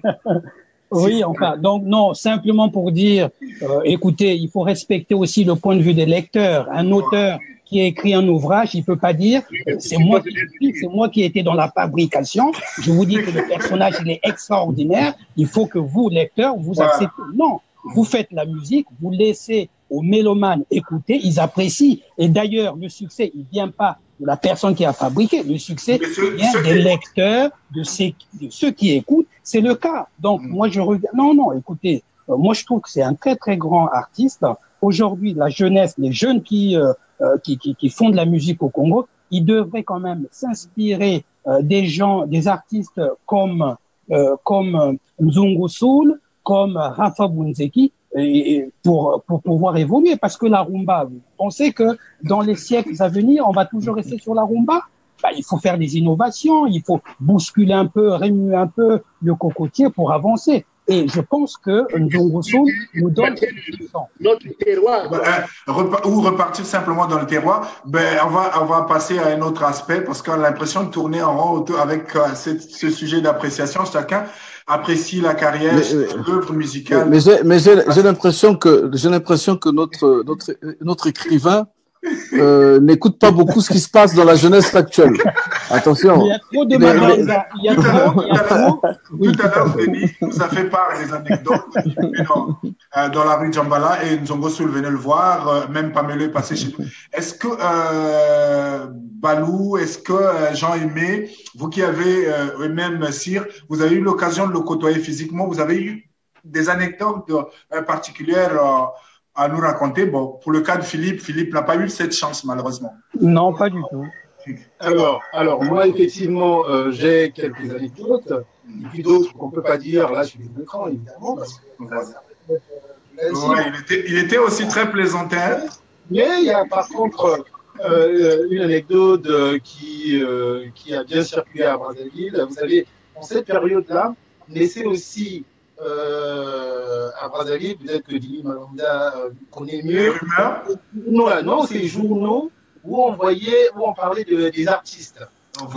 Les plus divers et tout ça. Les Kembe comme à Kinshasa. Exactement. Et donc, à un moment, on a vu, parce qu'on croisait Nzongo Soul, comme je l'ai dit tout à l'heure, en train de se balader dans la rue à pied, comme nous tous, à pied avec ses Santiago et consorts. Et puis, on savait aussi qu'il faisait du karaté. Il était ceinture noire du karaté ou quelque chose comme ça. Et puis, un jour, il est apparu dans les rues, quand on le croisait, avec un plâtre. Avec un plâtre. Et il y a donc, et on disait dans ce journaux-là que, bon, c'était... un mari jaloux qui l'aurait tabassé. Exactement. C'est un qu'il a agressé. Et quand j'ai eu l'occasion de le rencontrer, parce que j'étais assez curieux de savoir si cette anecdote était vraie, je lui ai donc posé la question. Et qu'il a effectivement reconnu que oui, c'est vrai, voilà. Il m'a donné quelques détails. Voilà. Et ceinture noire de karaté tabassé par un mari jaloux, c'est quand même... Je peux intervenir parce que, évidemment, quand j'étais à Pointe-Noire, d'ailleurs, je le dis dans le dictionnaire en disant que le succès lui avait attiré des ennuis privés. Mais je ne pouvais pas dire, voilà. Mais quand j'étais à Pointe-Noire, j'avais effectivement entendu cela, mais je l'ai lu également dans les journaux de l'époque. Donc, je l'ai lu. Tout à fait. Peut-être, Métio et Toumba. Oui, je me rappelle. J'avais complètement oublié que ça existait, ça. Oui, je me rappelle de cette période où il a été agressé. Oui, il a été agressé. Mais violemment, parce qu'il a failli passer. Il a failli perdre la vie déjà à l'époque. À l'époque, c'était assez violent. Mais il en parlait. Avec le sourire. Avec le sourire. Ça ne l'a pas affecté plus que ça. Alors qu'il est resté quand même quelque temps dans le coma par rapport à cette agression. Heureusement que les hôpitaux de l'époque étaient meilleurs que ceux de Non, mais il en parlait comme ça, comme si rien ne s'était passé. Oui, Denis? Vous me permettez? Oui, vous avez la parole, Denis. Après, comme dit Balou, quand il était dans le coma, mais quelques temps après, il est venu à notre émission, le Forum des artistes. Et c'est pour vous dire que c'était quelqu'un qui avait un courage exceptionnel, parce que, vous savez, quelqu'un qui sort du coma et puis tout le monde en parlait dans Brazzaville, mais malgré ça, il est venu à l'émission. Et on en a parlé. La rumeur sur sa mort avait même circulé dans Brazzaville. Absolument. L'autre anecdote, c'est par rapport à un grand, je ne citerai pas le nom, mais les gens se reconnaîtront. Donc, il y a un grand artiste,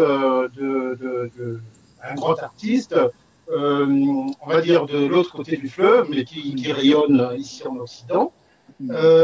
Pour lui, Nzongo, il était assez amer parce qu'il considère que c'est lui qui a mis cet artiste sur orbite.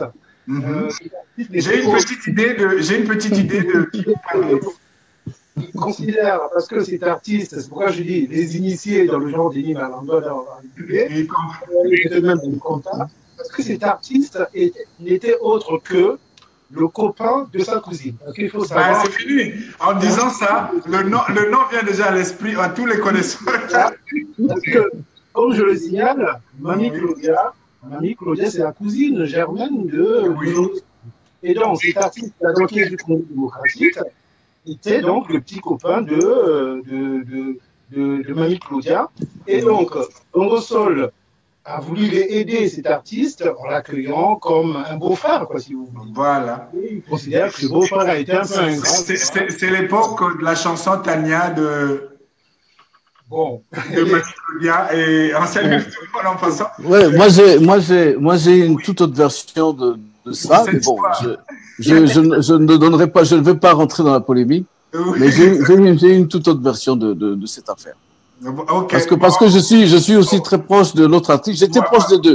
J'étais proche des très deux. On ne fait pas dans la polémique ce soir. Voilà. Dans l'hommage, on tourne cette page polémique pour donner la parole à Cyr, qui lui aussi, j'espère, a des anecdotes à nous raconter. Alors, Anthony, moi je suis un peu comme, peut-être un peu mieux que Philippe Mokoko. Philippe Mokoko n'a pas eu l'occasion de rencontrer Zongo Sol. Moi j'ai eu l'occasion de le rencontrer notamment au Salon du Livre, c'est ce que j'ai évoqué avec Jean-Yémé Bakada. Alors, moi, j'ai toujours été surpris par sa philosophie du Ngo. Alors, il est venu me voir sur le salon, je ne sais plus lequel. Il vient me parler, mais voilà, tout chez nous finit par le Ngo. Ngoya, Sango, il y a tout le Ngo. Il y a Congo. Congo, voilà, c'est ça. En fait, il était vraiment. Et juste à un moment donné, il a modifié l'orthographe en fait de Zongo. Voilà. Écrit maintenant en deux syllabes, Zo et Ngo, Soul. Alors, je ne sais pas, vous qui êtes là, cette philosophie, c'est vrai que n'a pas écrit un livre, il en a parlé beaucoup dans la musicosophie. On a plus ou moins tout cela, Balou ou encore, je dirais, Denis Malanda. C'est quoi? Qu'est-ce qu'il y avait dans Shongo là, en fait? En tout cas, moi, je l'ai plus côtoyé au niveau de Brazzaville qu'ici. Oui. Donc ça, il faut le souligner. Ici, on s'est vu une ou deux fois. La dernière fois, c'est ce que j'ai dit lorsqu'on s'est connus à Sévran-Bodot lors du gala du Diaspora Congo-Brazzaville. Donc, en ce qui concerne le problème d'Ongo, franchement, j'avoue mon ignorance. D'accord. Balou? Bon, moi, j'espère tout simplement qu'il a certainement laissé des écrits ou des documents en parlant de sa philosophie du Ngo. Mais je n'ai pas eu à discuter de ça avec lui profondément pour comprendre un peu ce qu'il y avait derrière. On parlait beaucoup plus musique, que de sa philosophie. Voilà. Mais Jean-Aimé, peut-être en sait quelque chose, puisque je pense que vous avez eu le temps de discuter un peu avec lui. Oui, on a eu le temps de discuter, il m'a expliqué, mais c'est vrai que j'ai oublié. Bon, vous savez, quand on prend des notes, après, je suis sûr que dans le livre, peut-être qu'il y en a, mais je ne sais pas très bien. Mais par rapport au livre, c'est quelque chose d'important. J'ai appris par Dieudonné Nyanguna, sur sa page, qu'il avait un projet de livre, parce que Nyanguna devait faire une préface, et ce livre verra certainement le jour. Là-dedans, je pense qu'on pourra avoir effectivement une définition, parce qu'effectivement, il y a beaucoup. Je me souviens, là c'était à Brazza, où il était en train d'expliquer son nom, en disant que Ngo voulait dire la maison de la panthère. Bon, Ngo en ce moment-là voulait dire panthère. Et il définissait Nzongo comme étant la maison de la panthère. Mais après, il y a eu une évolution de ça, et je n'ai vraiment pas les détails, malheureusement, là-dessus. Est-ce que Philippe, par rapport aux recherches que vous avez pu faire sur Zongo Soul aujourd'hui, tout ce que vous avez pu entendre jusque-là, est-ce que vous avez pu percevoir ce côté philosophe se développer jusqu'à maintenant avec cette philosophie du Ngo? Oui, alors moi j'ai regardé, je crois que c'était un entretien qui a eu lieu à Brazzaville. Je pense que Aimé Eyenge a beaucoup, j'ai regardé qu'il y avait une complicité extraordinaire entre les deux ils discutaient philosophie. Alors j'ai entendu, mais bon, vous savez, la philosophie, ça fait toujours partie de la tradition bantoue. Vous voyez, dès qu'on est sage, moi, je voyais plutôt la sagesse. Vous voyez, la sagesse, le retour aux traditions du pays. Et moi, c'est ce que j'ai compris parce que j'ai suivi quand même beaucoup d'interviews de lui. J'ai pas saisi. C'était pas une philosophie dans la tradition occidentale. Vous voyez, avec des concepts. Tout ce que j'ai compris dans ce qu'il disait, c'était la force, le retour, la force des esprits, la force de la tradition. C'est tout ce que j'ai compris. Peut-être la prochaine fois, si vous pouvez inviter Aimé Eyenge, on pourrait peut-être avoir beaucoup plus d'informations à ce sujet. Voilà, en attendant que nous ayons plus d'informations, messieurs, j'aimerais déjà vous remercier d'avoir pris le temps que nous échangions autour d'un homme. Juste jusqu'à maintenant, pour vous qui nous suivez, on n'a pas plus d'informations sur l'organisation des obsèques. Je ne sais pas si Balou, vous qui êtes plus ou moins dans la famille musicale, vous avez plus d'infos pour la suite? Je n'ai pas encore, en tout cas, beaucoup plus d'infos pour l'instant, parce que le corps est encore à un institut médico-légal, parce qu'il faut qu'on essaie de voir ce qui s'est passé réellement.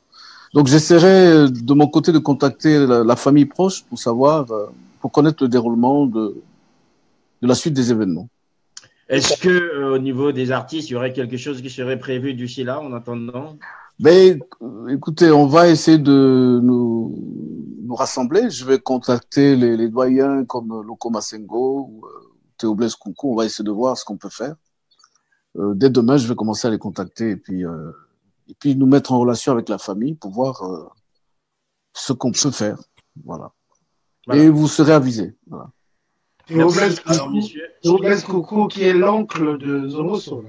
Exactement. Il connaît très bien la famille, on dirait. On a ça dans la fiche Zongo Soul. C'est là aussi que je l'ai découvert qu'aujourd'hui. Alors, un dernier mot, peut-être en attendant, Philippe.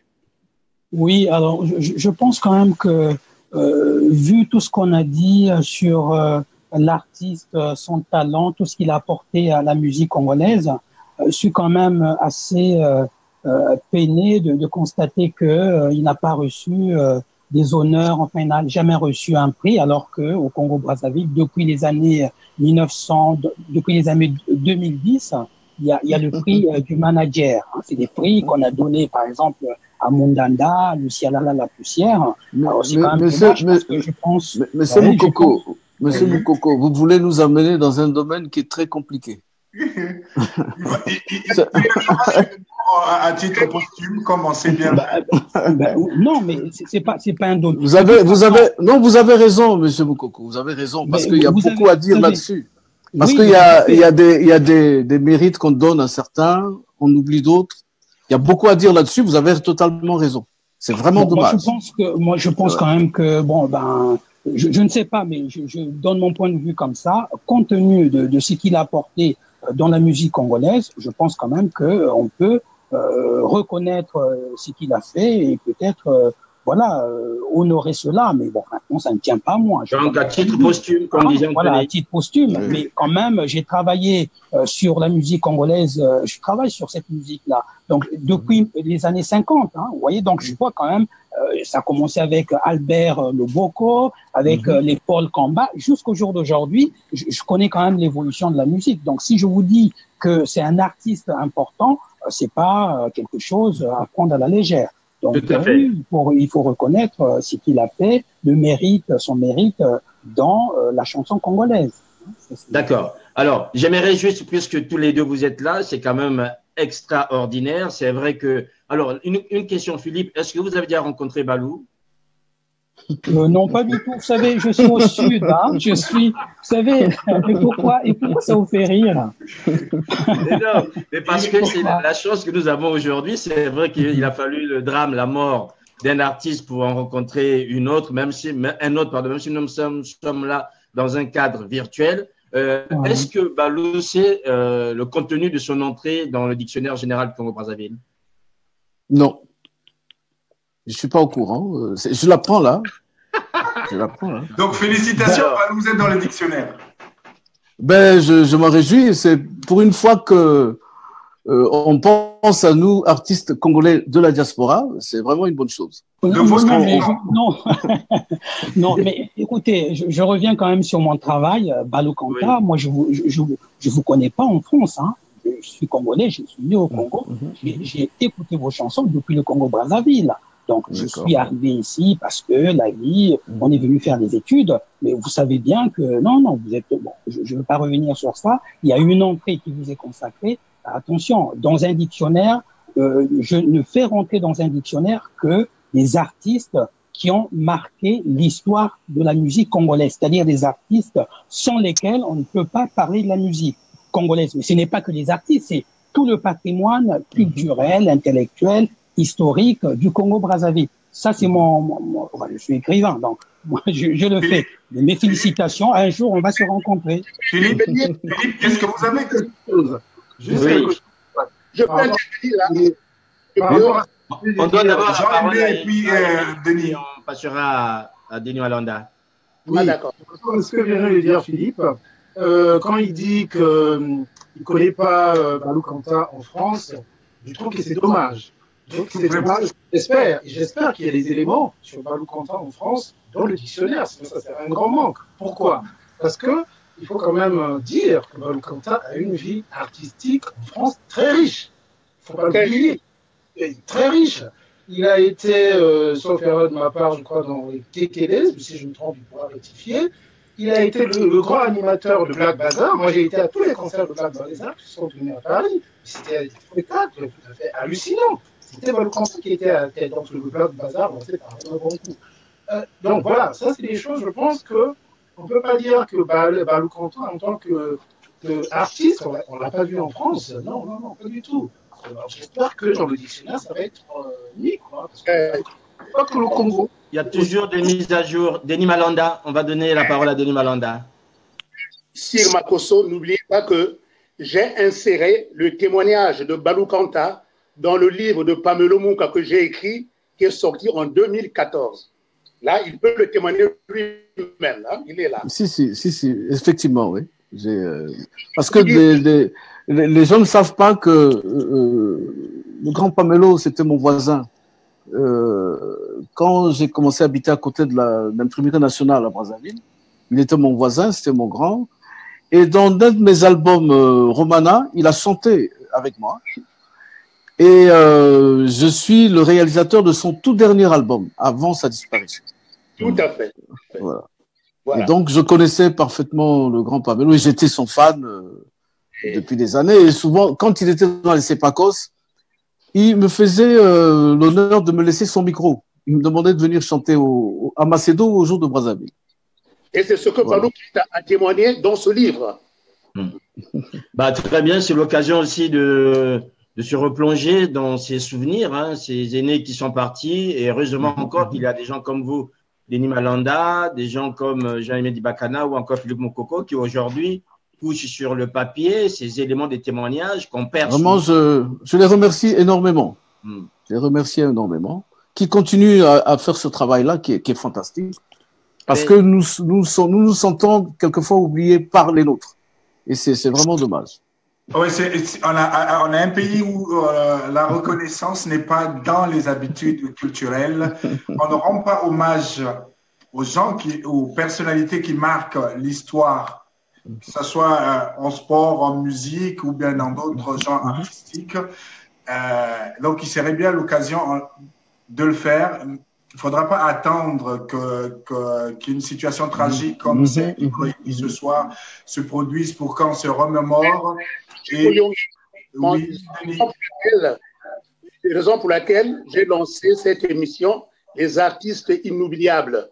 Et c'est là où, si vous en souvenez, Georgis, qui est parti. Qui est décédé aussi il y a quelques jours. Voilà, Georgis Tungamani, qui cédait les bantous à l'époque, pardon, les chansons à l'orchestre bantou dans les années 60.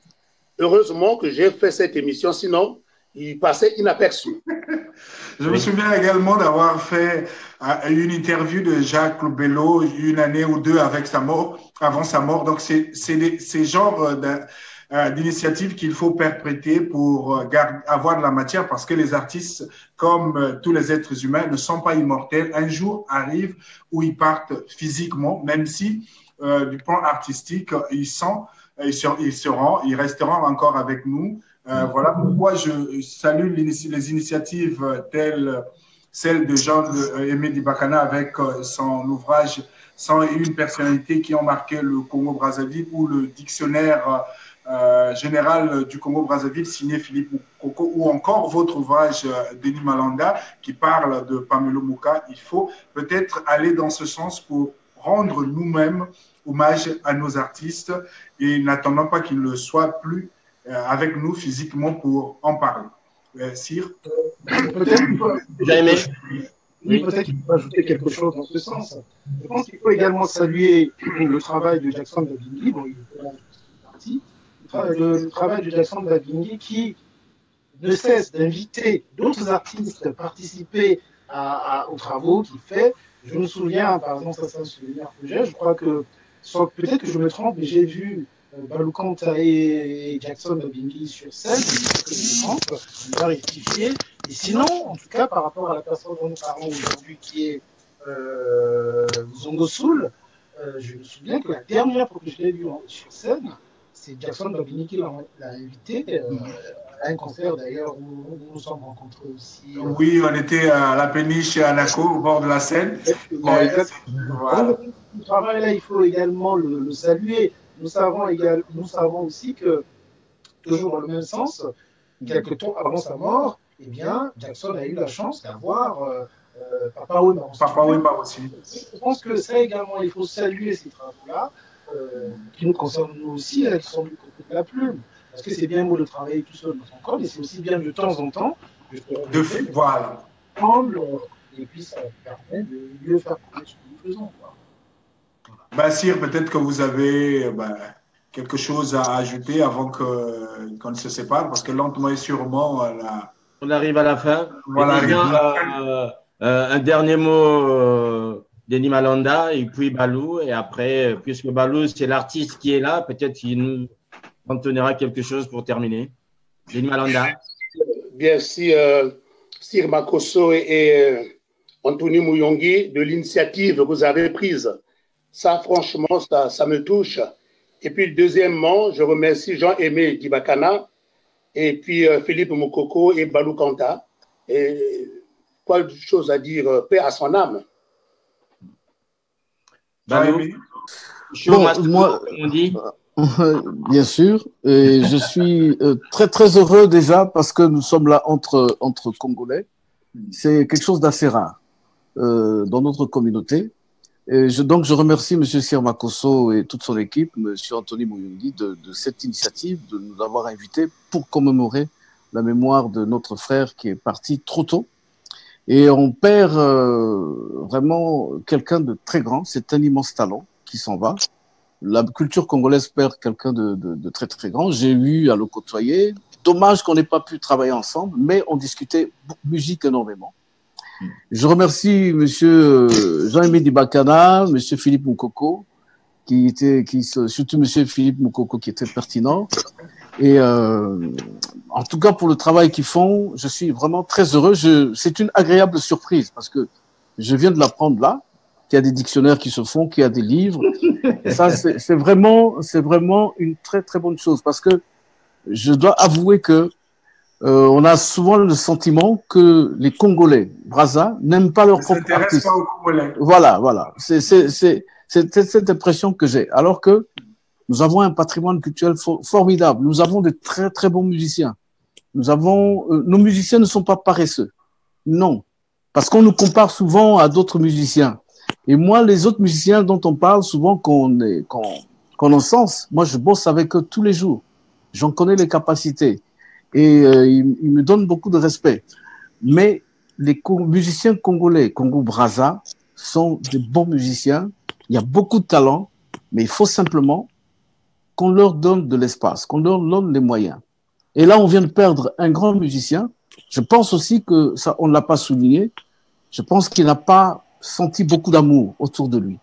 Je pense que ça aussi, ça a beaucoup manqué. Ça a beaucoup manqué. Et quand on voit les autres, comment ils soutiennent leurs artistes, nous sommes vraiment, nous nous sentons abandonnés. Donc, c'est comme aussi un appel que je lance à toute la communauté congolaise. Soutenez vos artistes par tous les moyens, comme le font mes deux frères qui sont là ce soir. Il faut que tous les Congolais soient autour de leurs artistes. Et c'est pour défendre la culture congolaise. Et l'identité d'un pays, c'est sa culture. Ne l'oubliez pas. Jean-Aimé? Oui, ben, je pense que tout a été dit. En effet, nous venons de perdre un personnage haut en couleur, plein de talent, plein d'humanité. Moi, c'est ce que je retiens surtout. C'était vraiment il était humain, quoi. Très ouvert, toujours présent quand on avait besoin de lui, toujours là à apporter des petits conseils, à donner des petits coups de pouce. Donc voilà. Bon, maintenant, ce qui est important pour nous qui restons, c'est que nous n'attendions pas, cela a été dit, je crois, Anthony tout à l'heure aussi, je ne sais plus, n'attendons pas que nos artistes meurent, que nous puissions faire voilà. Pourquoi ne pas organiser des rencontres, je ne sais pas moi, des rencontres autour de Balconta, autour de je ne sais pas moi, de tel autre artiste, qui sont en vie. Moi, je pense que ça également, ça nous manque. Donc, je suis tout à fait d'accord avec ce que Balconta venait de dire. Il y a une sorte de... Je pense que nos artistes, effectivement, se sont abandonnés. Nous sommes malheureusement dans des cultures, en tout cas, dans des façons de fonctionner, je vais dire, des façons de fonctionner où on se rappelle en quelque sorte, comme si on se... Pamouka, comme on dit en Kikongo. Mais Pamouka, il y avait un artiste qui s'appelait Zongo Soul. Donc, je pense qu'il y a un travail vraiment à faire, et nous, notamment à travers nous, quelques journalistes, d'organiser des manifestations autour de nos artistes et les faire vivre. Et nous qui sommes du côté de la pluie, c'est ce que nous essayons de faire avec ce qu'on peut, effectivement, d'en parler pour justement les faire vivre. Et pendant qu'ils sont en vie, c'est encore mieux que d'attendre quand ils meurent. Voilà. Je vais vous lire les mots que vient de poser sur la page de Ziana TV par Léo Kadi Mireille Pindi qui dit « Je suis honoré qu'une émission soit consacrée à Nzongo Soul. De son vrai nom, Faustin Nzongo, il a été un artiste hors norme qui a introduit un autre style musical qui sortait de la rumba quotidienne à laquelle le Congo des deux rives était habitué. Il a donné naissance à une musique à la fois moderne, folklorique, avec de pointe de modernité. Il était un artiste accompli. Je ne peux que dire bravo et adieu l'artiste. Donc, elle résume à peu près tout ce qu'on a eu à dire au cours de ces minutes passées ensemble. Et moi, je finirai par une petite anecdote. Je suis né à Brazzaville et j'ai passé mes premières années dans cette ville avant d'aller à Pointe-Noire où j'ai vécu plus longtemps. Et dans la ruelle où je vivais, Nzongo Soul avait de la famille. C'était non loin de la ruelle de Denis Malanda qui était dans la rue Djambala. Moi, j'étais dans la rue Gambouma. Ah, voilà. Et chaque jour, pas chaque jour, mais régulièrement, il passait dans notre ruelle. Donc, imaginez, moi, un enfant de moins de 10 ans, après avoir regardé la télé le soir, le même artiste le lendemain passait dans la rue. Donc, on était tous là, ébahis, comme on disait, les mots, le roi lui courait après. Ah tiens, c'est Nzongo Soul. Donc, à un certain moment, il dit non, c'est pas lui, mais c'est lui, c'est lui. Donc, quand je l'ai vu au Salon du Livre, je lui ai parlé de ça et ça lui a fait rire. Il a dit, bon, donc quelque part, tu es mon fils. Voilà.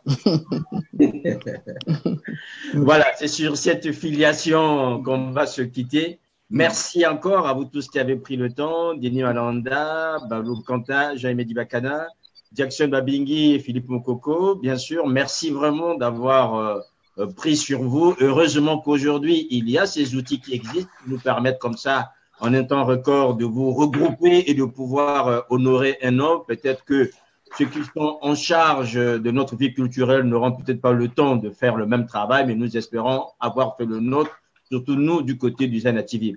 Merci Anthony aussi d'avoir pris ce temps-là de partager ces moments. Nous espérons organiser un plateau physique avec vous, peut-être avec une guitare, avec une voix, en attendant que nous ayons plus d'informations par rapport à l'organisation des obsèques, ce qui nous permettra aussi de nous positionner, peut-être aussi d'avoir de bonnes informations du côté des artistes, afin de voir s'il y a quelque chose qui sera fait. Et Zana TV sera là à vos côtés pour vous accompagner dans ce deuil, dans ce drame. Mais comme on dit, the show must go. Donc, le show continue.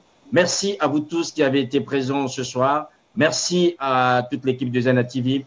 Portez-vous bien. On se retrouve la prochaine fois. Au revoir. Au revoir. Au revoir. Au revoir.